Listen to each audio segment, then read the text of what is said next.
Assalamualaikum warahmatullahi wabarakatuh. Salam sejahtera untuk kita semua. Apa kabar anak-anakku kelas 7 dimanapun Anda berada? Kali ini Ibu mau mengajak kembali memanggil adik-adikku untuk mari belajar bersama dalam media YouTube kali ini. Dalam materi IPA, pola interaksi dalam ekosistem. Materi ini adalah materi untuk kelas 7 semester genap SMP bersama dengan saya, Sarita Banteng, SPD, Guru SMP Negeri 9 Manado. Kembali saya mengajak adik-adik untuk melanjutkan pelajaran kita yang kita sudah pelajari di minggu sebelumnya. Namun sebelum kita belajar, marilah kita sama-sama membuka acara ini, membuka pelajaran kita kali ini dengan doa menurut agama dan keyakinan kita masing-masing. Karena ingat, Tuhan adalah segala-galanya. Tanpa Tuhan kita tidak bisa berbuat apa-apa.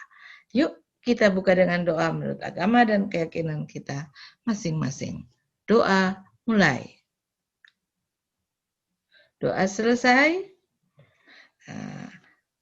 Sebelum belajar, Ibu minta adik-adik persiapkan alat tulis, tempat duduk yang nyaman, agar bisa mencatat materi yang penting yang akan adik-adik ikuti pada hari ini. Karena di akhir pelajaran akan ada 2 soal yang akan adik-adik jawab nanti. Oke, mari kita simak baik-baik agar kita bisa menjawab kedua soal di akhir pertemuan. Oke, tujuan pelajaran kali ini yaitu 1. Menjelaskan pola interaksi dalam suatu ekosistem. 2. Menjabarkan pola-pola interaksi pada suatu ekosistem. Dalam suatu ekosistem pasti ada sumber makanan dan pemakai atau konsumen. Tanpa kedua itu ekosistem tidak akan berfungsi apa-apa. Kalau dalam suatu ekosistem tersebut tidak ada produsen dan konsumen, maka ekosistem tersebut pasti tidak ada keseimbangan. Pola-pola interaksi yang terjadi dapat berupa persaingan atau kompetisi, pemangsaan atau predasi, dan kerjasama atau simbiosis. Pernah mendengarkan semua itu? Persaingan, pemangsaan, simbiosis. Nah, sekarang kita bahas satu persatu. Mari kita ikuti penjelasan berikut. Persaingan atau kompetensi, persaingan atau kompetisi terjadi di antara beberapa organisme yang membutuhkan bahan makanan yang sama. Kebutuhan untuk memperoleh sumber makanan atau nutrien sebanyak-banyaknya menyebabkan terjadinya persaingan pada suatu komunitas. Ingat kan komunitas? Sudah dipelajari sebelumnya. Sekarang yang ketiga, kompetisi merupakan satu pola interaksi yang menyebabkan kerugian bagi salah satu pihak yang kalah bersaing.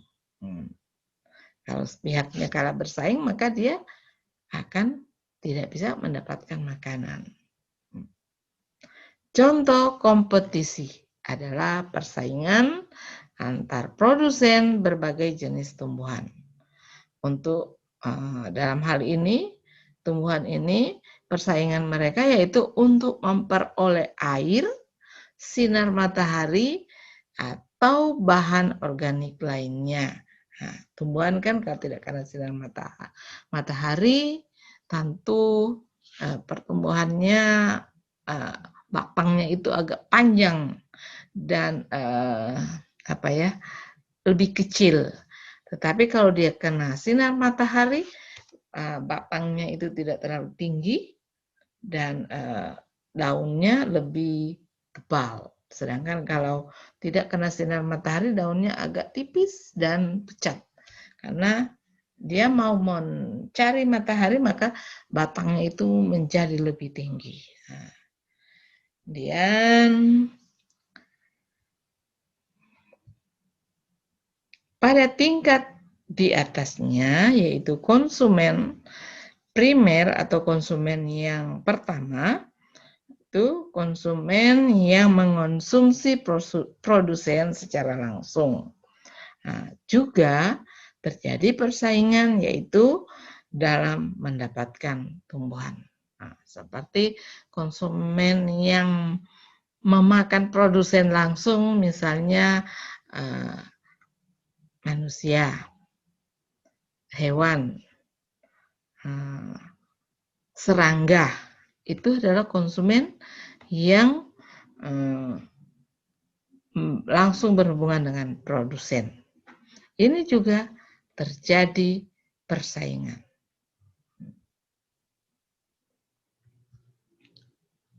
Selain antar produsen dan antar konsumen primer, antar konsumen sekunder bahkan sampai pengurai atau detritivore juga melakukan kompetisi.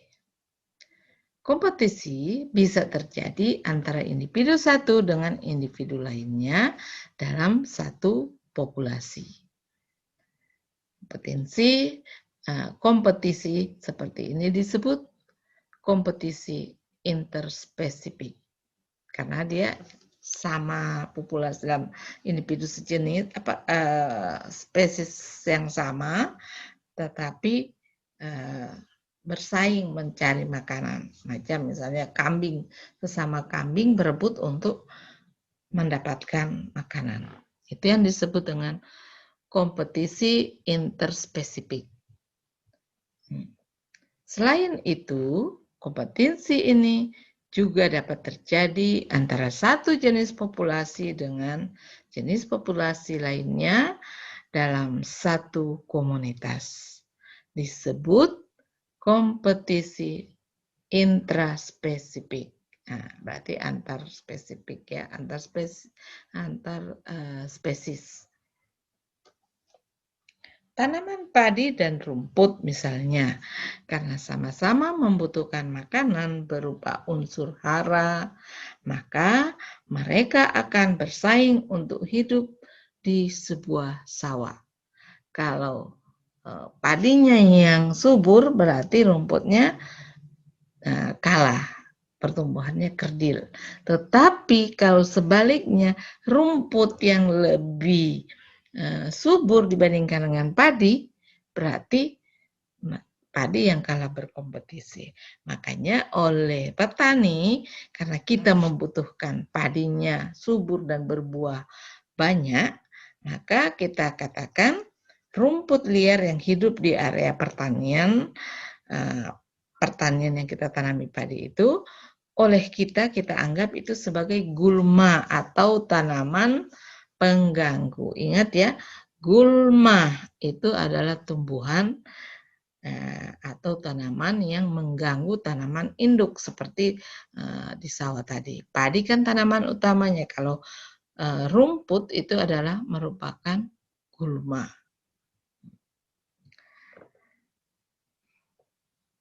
Selain melakukan persaingan, beberapa organisme mendapatkan makanan dengan memangsa organisme lain.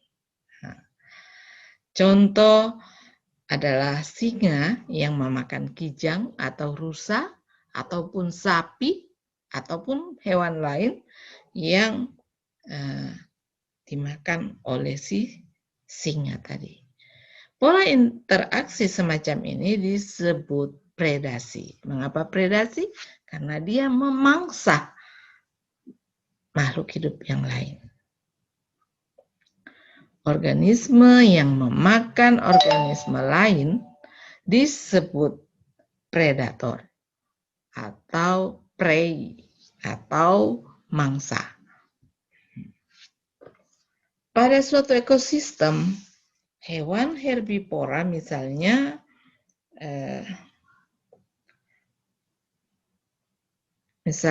sapi, kerbau, belalang, ataupun ulat merupakan predator bagi produsen. Nah, kita pernah lihat kan kalau misalnya jagung, daunnya kalau sudah dimakan oleh serangga, maka daunnya itu akan tinggal batangnya saja. Nah, kalau daunnya sudah habis, maka otomatis buah dari jagung itu tidak akan subur, tidak akan bagus hasilnya. Jadi di sini hewan herbivora itu adalah merupakan predator bagi produsen atau penghasil makanan bagi makhluk hidup yang lain. Hewan karnivora atau yaitu harimau, singa atau anjing atau hewan pemakan daging ya, karnivora. Atau binatang lain yang memangsa herbivora juga merupakan predator. Berarti di sini sapi, kerbau, belalang atau ulat merupakan predator bagi produsen atau dia hewan pemakan tumbuhan atau herbivora. Sedangkan ini karnivora ini hewan pemakan daging atau binatang lain yang memangsa herbivora atau memangsa tumbuhan tadi. Merupakan juga sebuah predator.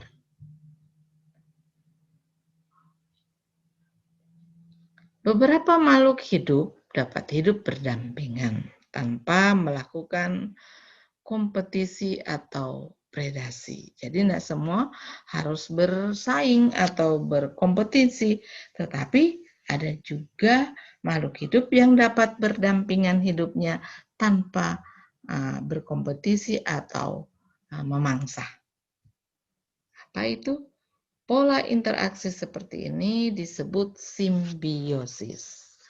Atau organisme yang melakukannya disebut simbion. Jadi pola interaksinya disebut simbiosis, sedangkan si pelakunya disebut simbion. Pernahkah kalian memperhatikan tanaman anggrek yang tumbuh di sebuah pohon? Nah, itu adalah salah satu contoh simbiosis. Karena mengapa? Tanaman anggrek ini menempel di pohon. Itu yang disebut dengan simbiosis. Si pohon dan si anggrek itu disebut dengan simbion.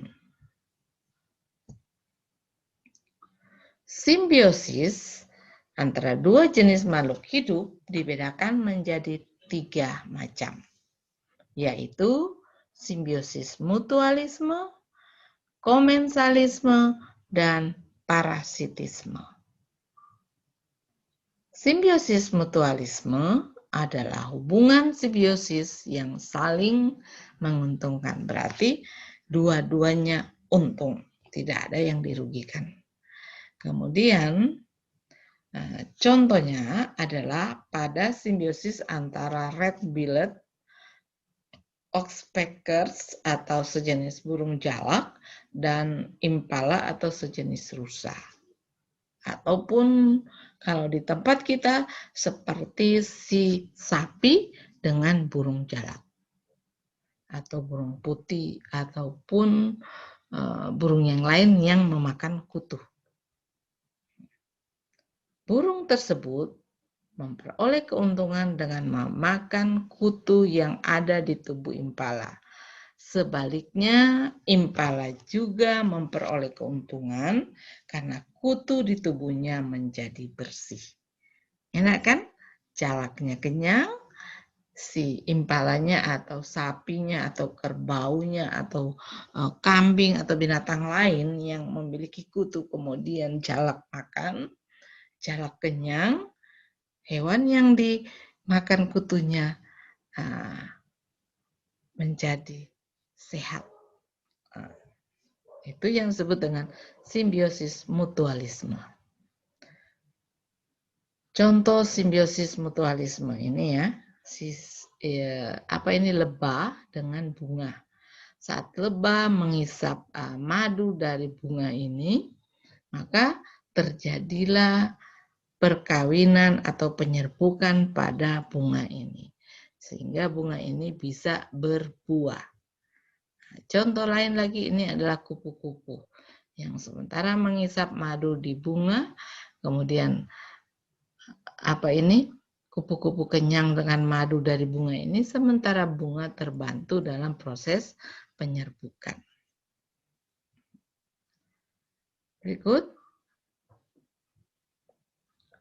simbiosis, beberapa simbiosis mutualisme pada simbiosis komensalisme. Berbeda dengan simbiosis mutualisme, pada simbiosis komensalisme tidak semua simbion memperoleh keuntungan.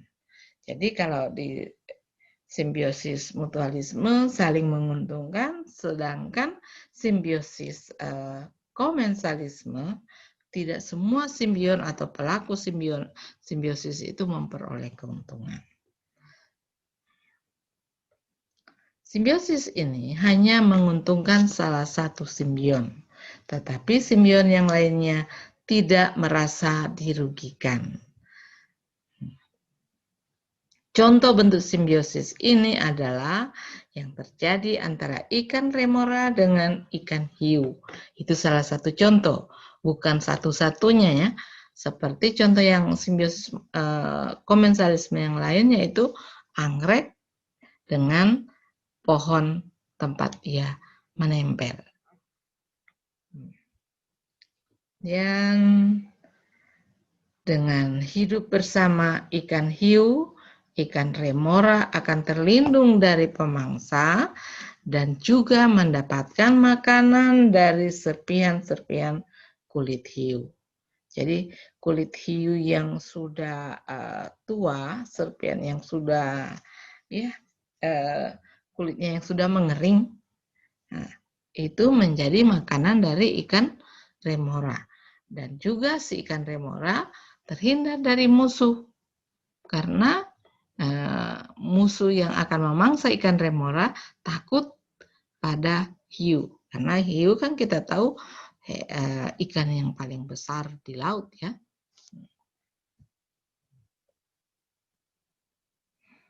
Sedangkan ikan hiu sendiri tidak merasa dirugikan dengan kehadiran ikan remora. Dia tidak terganggu, sementara remoranya kenyang, aman dari pemangsa. Berbeda dengan simbiosis mutualisme. Pada simbiosis komensalisme, tidak semua simbion memperoleh keuntungan. Simbion ini hanya menguntungkan salah satu simbion, tetapi simbion lainnya tidak merasa dirugikan. Nah, tadi ya.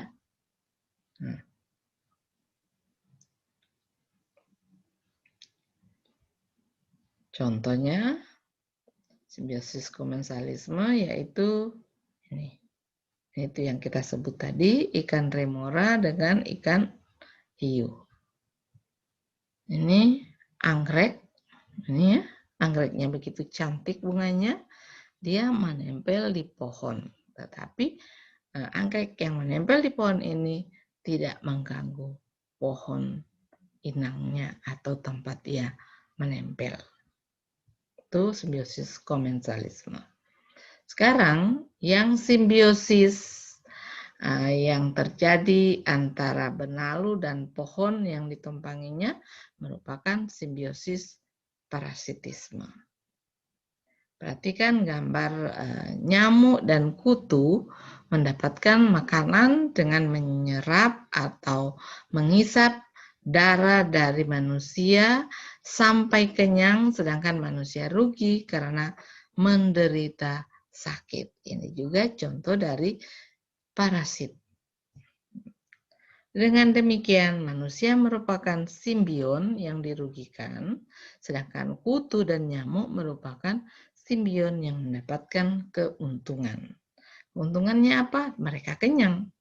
Manusia rugi karena darahnya habis, sehingga dia jadi sakit-sakitan. Kita tahu kalau orang yang banyak kutu badannya pucat. Kenapa pucat? Karena darahnya habis dihisap oleh kutu. Makanya bagi adik-adikku atau anak-anakku perempuan, kalau mengalami seperti itu, segera basmi dengan peditox, itu kutu yang ada di kepala. Dan cuci rambut dengan sampo yang bersih agar kutunya tidak hidup dengan nyaman di kepalamu. Contoh lain adalah simbiosis antara kutu anjing dengan anjing dan jamur yang hidup pada udang. Organisme yang hidup menempel dan mengambil makanan dari organisme yang ditempelinya disebut parasit. Sedangkan organisme yang menjadi tempat hidup parasit disebut inang atau hospes. Simbiosis parasitisme contohnya ini. Ini adalah nyamuk yang menggigit kulit kita. Ini mereka kenyang, sedangkan tubuh kita habis darahnya dihisap oleh si nyamuk. Selain dia menghisap darah, dia juga membawa penyakit pada tubuh kita. Apalagi seperti nyamuk ini Aedes aegypti. Itu sering disebut dengan demam berdarah ini nyamuk ini. Kalau kita satu gigitan saja sudah membawa virus yang akan menyebabkan tubuh kita terkena demam berdarah. Ini lagi kutu. Kutu ini yang menempel di tubuh kita. Kalau ini sudah menempel dan bertelur, tidak lama, ini 1 minggu kemudian telurnya sudah menetas, maka jadilah lagi dia kutu-kutu halus dan akhirnya dia mengisap darah kita. Kalau sudah terlalu banyak kemudian kita tidak basmi, maka ini jadilah kutu ini kekenyangan seperti ini. Jadi adik-adik, rawat baik-baik kulit kepala Anda. Berdasarkan kemampuan menyusun makanan, peran organisme dibagi menjadi 2, yaitu autotrof dan heterotrof. Apa itu autotrof? Yaitu merupakan organisme yang dapat mengubah bahan anorganik menjadi organik atau dapat membuat makanan sendiri dengan bantuan energi cahaya matahari atau dapat berfotosintesis maupun bahan kimia lain. Sedangkan organisme heterotrof adalah organisme yang tidak mampu membuat makanan sendiri. Contohnya hewan dan kita manusia. Dan juga itu selain itu adalah serangga. Itu hewan heterotrof, organisme heterotrof. Kesimpulan. Dari penjelasan di atas dapat kita tarik kesimpulan bahwa berdasarkan kemampuan membuat makanan, makhluk hidup digolongkan menjadi 2, yaitu organisme autotrof atau organisme yang mampu membuat makanan sendiri melalui proses fotosintesis, yaitu contohnya tumbuhan. Dan kedua, organisme heterotrof adalah organisme yang tidak mampu membuat makanan sendiri. Contohnya hewan dan manusia. Pola-pola interaksi yang terjadi dapat berupa persaingan atau kompetisi, pemangsaan atau predasi, dan kerjasama atau simbiosis. Beberapa makhluk hidup dapat hidup berdampingan tanpa melakukan kompetisi atau predasi. Pola interaksi seperti ini disebut simbiosis, dan organisme yang melakukannya disebut dengan nama simbion. Simbiosis antara dua jenis makhluk hidup dibedakan menjadi tiga, yaitu simbiosis mutualisme, simbiosis komensalisme, dan simbiosis parasitisme. Berikut setelah kita mendengarkan penjelasan tadi, kita di akhir pembelajaran kali ini Ibu akan menguji kemampuan adik-adik atau pemahaman adik-adik setelah mendengarkan penjelasan yang saya sudah jelaskan sebelumnya. Pertanyaannya yaitu, 1, dapatkah suatu sistem berdiri sendiri atau ekosistem, ini ya, ekosistem berdiri sendiri, bukan sistem ini, ekosistem berdiri sendiri? Jika ya, berikan alasan, dan jika tidak, berikan alasan atas pendapatmu. Soal kedua, perhatikan gambar berikut. Ini gambarnya. Lihat, ini roti keset yang sudah ditumbuhi jamur. Nah, simbiosis apakah yang sedang terjadi pada gambar ini? Nah, berikan alasan mengapa Anda menjawab. Misalnya Anda katakan ini simbiosis parasitisme, simbiosis komensalisme, atau simbiosis mutualisme. Berikan alasan atas jawabanmu. Jelaskan ya maksudnya. Nah, jadi sampai di sini pertemuan kita pada kesempatan kali ini. Sampai bertemu di episode selanjutnya. Semoga bermanfaat dalam kehidupan kita sehari-hari. Dan di akhir pelajaran kali ini, mari kita sama-sama tutup dengan doa. Semoga apa yang kita pelajari kali ini dapat tertanam dan dapat kita ingat dan kita aplikasikan dalam kehidupan kita sehari-hari. Kita berdoa menurut agama dan keyakinan kita masing-masing. Berdoa mulai. Amin, doa selesai. Dan sekali lagi, pekerjaan Anda di uji kompetensi tadi, kirimkan ke guru mata pelajaranmu. Semoga mendapatkan nilai yang terbaik atas pekerjaanmu, dan jangan lupa yang baru kali ini membuka video saya atau berkenalan dengan saya, jangan lupa klik subscribe supaya ilmu-ilmu selanjutnya yang akan saya bagikan, adik-adik akan tetap terima dan berkelanjutan ilmunya. Semoga kita semua dapat saling menguntungkan simbiosis ya. Saya memberikan materi kepada Anda dan Anda memahami. Jadi ada timbal baliknya, kita belajar bersama, kita mendapatkan ilmu bersama. Akhir kata, Assalamualaikum warahmatullahi wabarakatuh.